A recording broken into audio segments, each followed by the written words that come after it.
Welcome to Lunch with the Lord. I'm Pastor Mark. We're in 1 Samuel chapter 2. We're going to be starting in verse 11 this lesson. But before we begin, our theme verse for Lunch with the Lord is Jeremiah chapter 15, verse 16.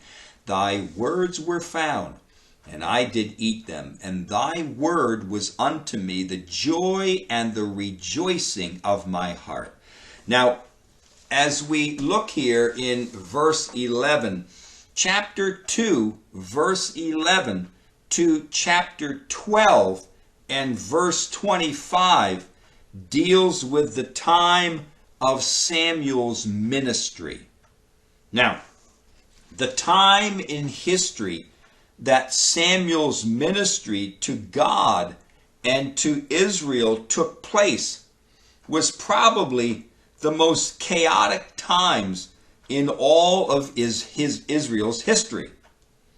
As I said in earlier lessons, God raised up Samuel to help guide Israel through the transition of being a nation that was ruled by judges to now being ruled by a king.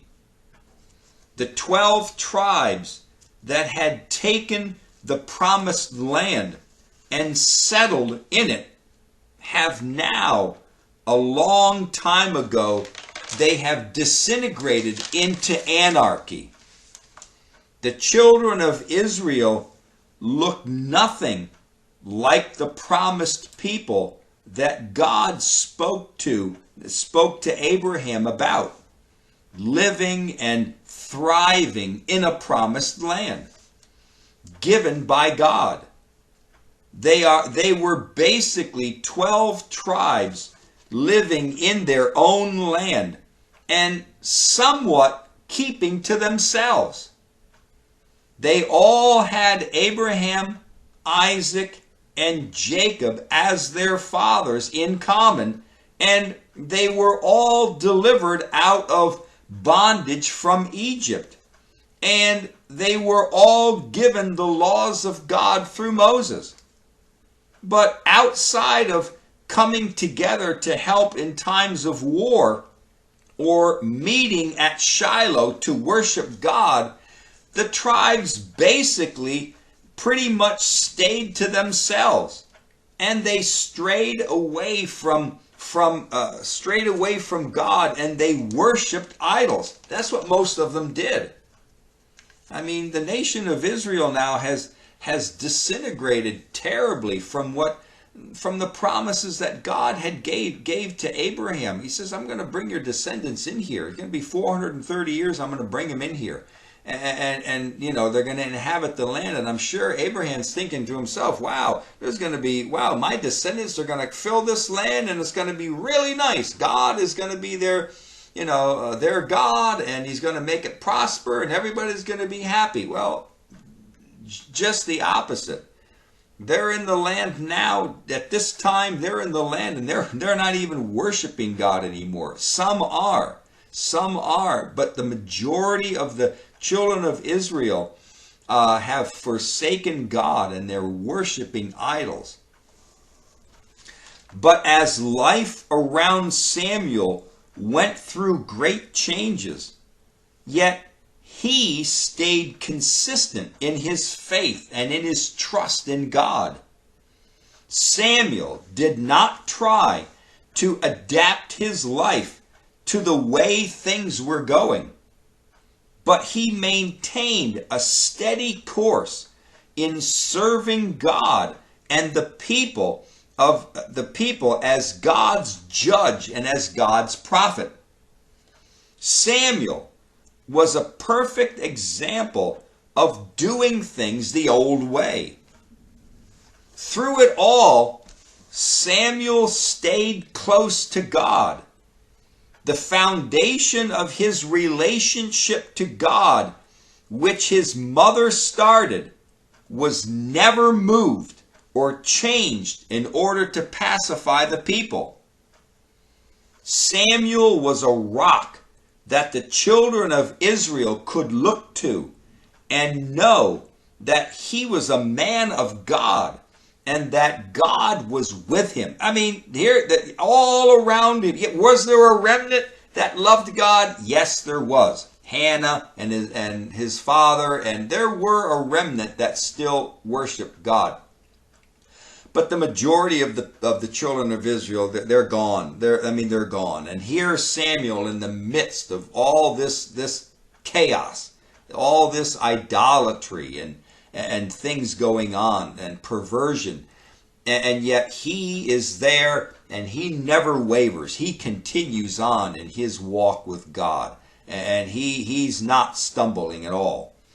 Like Samuel, we are not to change our beliefs and convictions to be more like the world. Though the world may go through many changes, yet the Christian is to remain firmly planted on the foundation of the truths of the Word of God. And this is the problem with Christianity today. Many Christians, they want to reach the world, but in order for them to reach the world, they want to be like the world. They think that if they become more like the world will try to warm up to Christianity. It doesn't work that way. All that does is it makes the Christian more worldly, and it draws them back into the old ways, the old worldly ways. Now, let's read verse 11. And it says here, "And Elkanah went to Ramah to his house, and the child did minister unto the Lord before Eli the priest." Now, it says Elkanah went to Ramah to his house. You know, there is a lot included in these words. Elkanah and the rest of his family, they get to go back home to their familiar town of Ramah. There will be no more badgering of Hannah by Peninnah, and Hannah will now begin to raise a family of her own. We see that in chapter 2, verse 21. God's going to bless her with more kids. But Samuel's life took a totally different course. He would live his life in new surroundings. He would always be associated as a man of the sanctuary. His life was a ministry to the altar and to the invisible God. He would spend much of his time in his early years learning the law of Moses and the requirements for all of the sacrifices. His life is a life of dedication to the service of God and to the people of God. When it says here in verse 11, "And Elkanah went to Ramah to his house," and then it says, "And the child did minister unto the Lord before Eli the priest." Oh, that's a lifetime of changes there. Elkanah and Peninnah and Hannah and the kids, they get to go back home. Not with Eli, not with Samuel. Samuel, his life takes a whole different turn. His life is one of dedication. No more going back to your home, to familiar surroundings for Samuel. Seeing the mountain and the trees and the house that he lived. No more of that. No more. Samuel's life took a totally different turn of direction. He was a dedicated man unto God, given to God.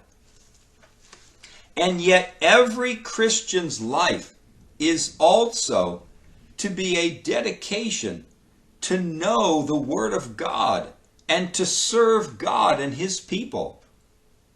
As Samuel would not be able to enjoy the pleasures of growing up in a loving family as his sisters and brothers did, so also we are to deny ourselves the temporal pleasures of this world, that we may dedicate ourselves to know God and to know His Word and to get prepared for an eternity with Him. That's what this life is about. For the Christian, this life isn't about, making tons of money and buying houses and settling down. No, for the Christian, this life is about getting ready for the next. That's what it's about.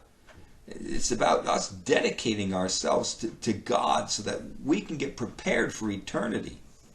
All right, we're going to continue on in verse 12 next lesson. But until then, walk with the Lord. I know He walks with you.